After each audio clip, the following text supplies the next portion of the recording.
আল্লাহ আর তো রক্ষা নাই, খামার বুঝি এবার শেষ। যেহেতু আমার মুরগির পালক একটা ডাইরেক্ট যাই খেয়ে ফেলতেছে বা নিজের পালক নিজে খেয়ে ফেলতেছে, এ তো মারেক্স হয়ে গেছে, আর রক্ষা নেই। এবার কিভাবে আমার খামারকে সামলাই, আল্লাহ তুমি রক্ষা করো। এরকম করে কিন্তু আমরা অনেকে কিন্তু আহাজারি করে থাকি। তো আজকের এই ভিডিওতে আপনাদের জানাবো যে শুধু পালক খেয়ে ফেললে কি মারেক্স রোগী হয়, না অন্য কোনো কারণেও এর সমস্যা হতে পারে। তো সম্পূর্ণ ভিডিওটি দেখেন, তাহলে বুঝতে পারবেন। আসসালামু আলাইকুম বন্ধুরা, আল্লাহর রহমতে হয়তো আপনারা ভালো আছেন। তো আমিও আল্লাহর রহমতে ভালো আছি। দেশ বিদেশ থেকে যারা আমার এই ভিডিওটি দেখতেছেন তাদেরকে জানাই প্রাণঢালা অভিনন্দন এবং শুভেচ্ছা। তো আমি নিয়মিত আপনাদেরকে ভিডিওর মাধ্যমে কোনো না কোনো সমস্যার সমাধানের চেষ্টা করে থাকি।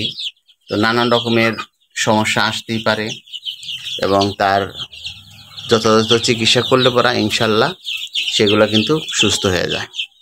তো আজকে যে ব্যাপারটা নিয়ে কথা বলবো সেটা হলো মারেক্স। তো মারেক্স রোগ কী, আর মারেক্স রোগের কীভাবে চিকিৎসা করতে হয়, আর মারেক্স রোগের লক্ষণ বা কী, এগুলা কিন্তু আপনাদেরকে আজকে জানাবো। দেখা গেলো যে আপনি কিছু মুরগি পালন করেন, তো 10টা 20টা যেই হোক কটাই হোক মুরগি পালন করেন বা একটা খামার করছেন। তো দেখা যায় অনেক সময় যে এক মুরগি আরেক মুরগির পিছন থেকে পশম তুলে তুলে, মানে ফুরগুলা তুলে তুলে, পাখাগুলা তুলে তুলে খেয়ে ফেলতেছে। তো খেয়ে ফেলার কারণে একবারে নেড়ে হয়ে যাইতেছে। ওই মুরগিটা বলা চলে যে হাটে বিক্রি করতে নিলেও কিন্তু তেমন একটা ভালো দাম পাওয়া যায় না। এরকম কিন্তু সমস্যাগুলো হয়ে থাকে। তো আমরা তো চিন্তায় পড়ে যাই হয়তো বা এটাই মনে হয় মারেক্স রোগ, বা অনেকেই আমরা জানি না যে এটা কী রোগ। তখন ইউটিউব ঘাটাঘাটি করে অনেকেই বলে যে এটা মারেক্স রোগ। কিন্তু আদৌ কি আসলে এটা মারেক্স রোগ? মারেক্স রোগের কিন্তু নানান রকমের ব্যাখ্যা আছে। মারেক্স রোগ একবার যদি আপনার খামারে যদি হয়ে যায়, তাহলে কিন্তু আপনার কিন্তু শুধু যে পশম খেয়ে ফেলে যে শেষ হবে তা না, অনেক মুরগি কিন্তু মারা যাবে মারেক্স রোগে। মুরগিও কিন্তু মারা যায়, কারণ একটা আরেকটারে যখন পিছন থেকে যখন ফোর তুলে ফেলে, তখন ওই জায়গায় হয়তো বা ক্ষত চিহ্ন হয়।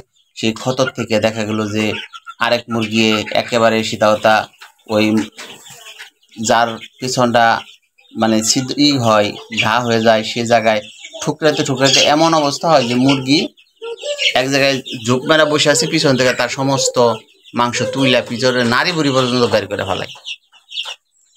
এইভাবে কিন্তু মারেক্স রোগে মারা যায়। তারপরে এমনি মারেক্স রোগে দেখা গেল যে শিলাবিলা যায় না, তারপরেও কিন্তু মুরগি অনেক কিন্তু মারা যায়। তো এই কারণে বলতেছি যে মুরগির পেছনে যদি পশম তুলা ফেললেই যদি মারেক্স হয়, তা কিন্তু না।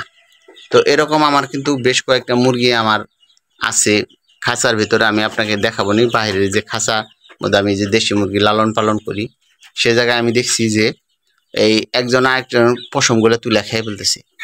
তখন কি করলাম, আমি তো জানি, আমি অনেক দিন ধরে মুরগি লালন পালন করি যে এটা কি কারণে হতে পারে। তো ক্যালসিয়াম এবং কি জিঙ্কের অভাব যখন হয়, প্রোটিনের অভাব যখন হয়, তখন করে কি এই মুরগি নিজের ডিম নিজেই ভেঙে খেয়ে ফেলে। তারপরে পিছনের পাখা ফোর বা অন্যের ফোর তুলে তুলে খেয়ে ওর মানে পুষ্টির চাহিদা পূরণ করার চেষ্টা করে। তখন আমি বাজার থেকে কেনা আমি ক্যালসিয়াম, তারপরে জিঙ্ক ওষুধ এগুলো নিয়মিত খাওয়াতে থাকলাম। তারপরে কিছু শাকসবজি গুচি করে দিয়ে খাওয়াতে থাকলাম। তারপরে দেখা গেল যে এই ডিমের খোসা সিদ্ধ করে ব্লেন্ডার করে খাবারের সাথে মিক্সার করে আমি খাওয়াতে থাকলাম। তারপরে কিন্তু আল্লাহর রহমতে এই সমস্যাগুলো সমাধান হয়ে গেছে। এখন আর ওই সমস্যাগুলো নেই। তারপরে সবচেয়ে বড় যে ব্যাপারটা, এগুলা কিন্তু অনেক সময় হয় হলো যে ছোটোবেলায় 1 থেকে 20 দিন যখন বয়স যখন হয়ে যায়, এর ভিতরে ডিবি কার্ড দিয়ে কিন্তু এই মুরগির বাচ্চার কিন্তু ঠোঁট যদি আপনি ছ্যাঁকা দিয়ে দেন, তারপরে 2 মাস বা 2.5 মাস পূরণ হয়ে গেলে ওই ডিবি বেকার দিয়ে আবার দেখা গেল যে আপনি আবারও ঠোঁটটারে কেটে দিলেন, তাহলে কিন্তু এই সমস্যাগুলো কিন্তু সমাধান হয়ে থাকে। তারপরে দেখা গেল যে আপনার ওই বাচ্চার ঠোঁট মানে কাটা, তো ঠোঁট কাটা অবস্থায় তো একটা আরেকটারে ক্ষতিগ্রস্ত করতে পারবে না। ক্ষতিগ্রস্ত করতে পারবে না, কারণ ঠোঁট যদি বোতা হয় সেটা দিয়ে কোনো মাংস তোলা যাবে না, আর ওই ফোর টাইনে ছিঁড়া যাবে না। তাহলে কিন্তু নিজেই দেখা গেল যে মানে অভ্যাসটা চেঞ্জ করে ফেলবে, তখন আর ওই মুরগি কিন্তু এক মুরগি আরেক মুরগির ফোর তুলে খাইতে পারবে না। তো তারপরেও যে আরেকটা সমস্যা আছে, সেটা হলো কি, অনেক সময় মুরগিরও কিন্তু আমাদের যেমন অ্যালার্জি হয়, মুরগিরও কিন্তু চুলকানি, একদম চুলকানি রোগ হয়। তো অনেক সময় দেখা গেল যে মুরগি যদি অতিরিক্ত চুলকায় শরীর, তো নিজের ওই মুখ দিয়ে ঠোঁট দিয়ে দেখা গেলো যে চুলকাতে থাকে। অনেক সময় ওই টান লাগিয়ে ফোর তুলে ওই ফোরগুলো ফালে দেয় বা খেয়ে ফেলে, তখন ওই যে ওখান থেকে কিন্তু অভ্যাসে পরিণত হয়।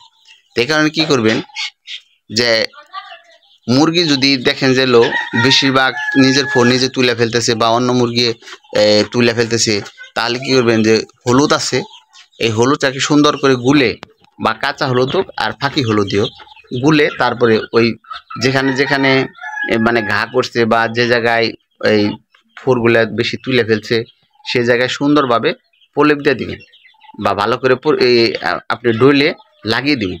তাহলে কি হবে, যে হলুদ রাউল একটা অ্যান্টিবায়োটিকের মতো কাজ করে। এটা কিন্তু বিশাল একটা অ্যান্টিবায়োটিক, কারণ কাটা ছেঁড়ার ভিতরে যদি এই হলুদ যদি লাগানো হয়, তাহলে কিন্তু মুরগি হোক মানুষ হোক যাই হোক অনেকটা কিন্তু মানে রোগমুক্ত থাকে। তো এই হলুদটা যখন দিবেন, যদি ওই মুরগিটার চুলকানি যদি রোগ থাকে, তাহলে কিন্তু ওই সমস্যাটা একাই কিন্তু সমাধান হয়ে যাবে। তখন ওই অ্যান্টিবায়োটিকের কারণে, ওই প্রাকৃতিক অ্যান্টিবায়োটিকের কারণে তখন আর মুরগির চুলকাবেও না, আর নিজের মাংস নিজেও ছিঁড়ে ফেলবে না। বা অন্য কোনো মুরগি যদি মুখে হলুদ ঢুকে, তাহলে তার কাছে বেস্বাদ লাগে।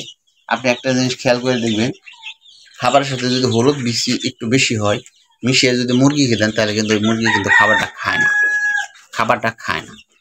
এই কারণে অনেক সময় হলুদ ব্যবহার করলে পরা মুরগি আপনার যে এই ওই ফোরের মধ্যে মুখও দেবে না, আর ওই ফোর তুলেও ফেলবে না। তো এই কারণে বলতেছি যে আপনারা ভুল করবেন না, যে মুরগির ফোর তুলে ফেলতেছি দেখে যে মারেক্স হয়েছে চিন্তায় যে আপনার খামার ছেড়ে দিতে হবে, এরকম কিছু না, এরকম চিন্তাও করবেন না। তো বন্ধুরা, তো এটা আপনাদের কাছে জানানোর আমার একটা দায়িত্ব ছিল, তো জানালাম। তো বন্ধুরা, আমার এই ভিডিওটা যদি একটু আপনাদের যদি হেল্পফুল মনে হয়, আমি মানুষের মতো এত মুখরোচকভাবে কথা বলতেও পারি না, তো আমার যতটুকু আমি সত্যি যে জিনিসটুকু আমি এতদিন এই মুরগি লালন পালন করে যতটুকু পাইছি, সেটুকু আপনাদের সাথে শেয়ার করলাম। যদি আমার এই ভিডিওটা আপনার ভালো লাগে, তো এখানে আরও অনেক নানা রকমের ভিডিও আছে, দেখবেন আপনার খামারের সাথে মিলে কিনা, তাহলে দয়া করে সাবস্ক্রাইব করে রাখবেন। তা আরও এরপরে যা ভিডিওগুলো আমি ছাড়বো, তা আপনাদের কাছে চলে যাবে, এবং আপনাদের দেখা গেল যে 100%-এর মধ্যে যদি 50% যদি সহযোগিতা হয়, তাহলে তার কোনো সমস্যা নেই। তো আমার এই চ্যানেলটা সাবস্ক্রাইব করে রাখবেন, একটা শেয়ার দিবেন, একটা লাইক দিবেন, দিয়ে অন্যকে দেওয়ার সুযোগ করে দিবেন। তো ভালো থাকবেন বন্ধুরা, আল্লাহ হাফিজ।